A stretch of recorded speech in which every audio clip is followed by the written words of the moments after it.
सुप्रभात सभी को। मेरा नाम यशस्वी है। मैं 9वीं कक्षा में पढ़ती हूँ। आज हम पाठ 4 तुम कब जाओगे अतिथि का गतिविधि करने वाले हैं। इसके लेखक शरद जोशी है।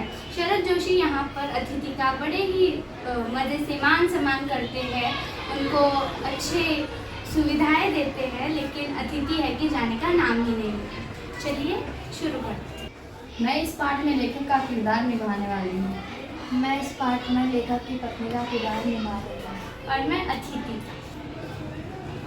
नमस्ते। नमस्ते। बड़ी लंबी यात्रा लगी है।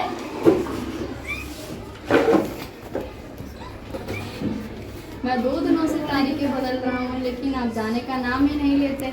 एस्ट्रोनॉट्स भी अपनी यात्रा कर कर चांद से वापस आ गए हैं, लेकिन यहाँ जो अतिथि आए हैं वे जाने का नाम ही नहीं ले रहे हैं। हमने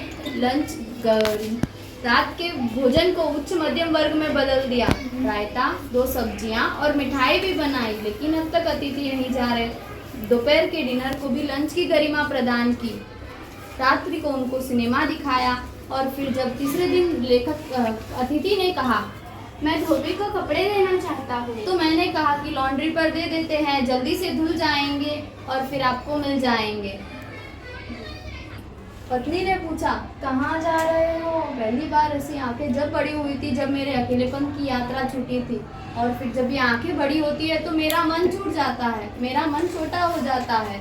और जो लेखक जिस चादर को ओढ़कर सोते थे और उनके भारी शरीर की वजह से उस पर सिलवटें आने लगी है, वो भी बदल दी गई है, लेकिन अब तक अतिथि जाने का नाम नहीं लेते।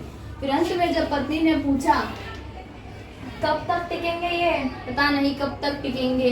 सभी लोग मेहमान बनकर लोगों के घर पर आते हैं, लेकिन वे ज़्यादा देर तक नहीं रुकते।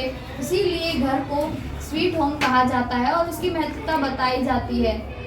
यहाँ पर देवता और मानव को एक साथ इतनी देर तक नहीं रुकना चाहिए। देवता दर्शन देकर चले जाते हैं। उफ, कब जाएंगे ये अतिथि? अतिथि, तुम कब जाओगे? मुझे तुम्हारा घर अच्छा लगता है। तो ऐसा तो नहीं हो सकता कि सभी दूसरों के घर पर आकर रुके। तो है, अपना घर तो स्वीट होम होता है, लेकिन मुझे तुम्हारा घर बहुत अच्छा लगता है। इस पाठ में लेखक हमसे यह कहते हैं कि हमें किसी के घर इतने दिन तक नहीं रुकना चाहिए। हम जो काम से आते हैं वो काम को करने के बाद वापस आ जाना चाहिए। सभी की अपनी मुसीबतें होती है, सभी का अपना अलग तरीका होता है मेहमानबाजी करने का। लेखक ने यहाँ पर जो आए हुए अतिथि था उनका आदर सम्मान कर कर उन्हें मान दिखाया, और फिर वो उनसे पूछते हैं कि तुम कब जाओगे? उफ, तुम कब जाओगे अतिथि? धन्यवाद।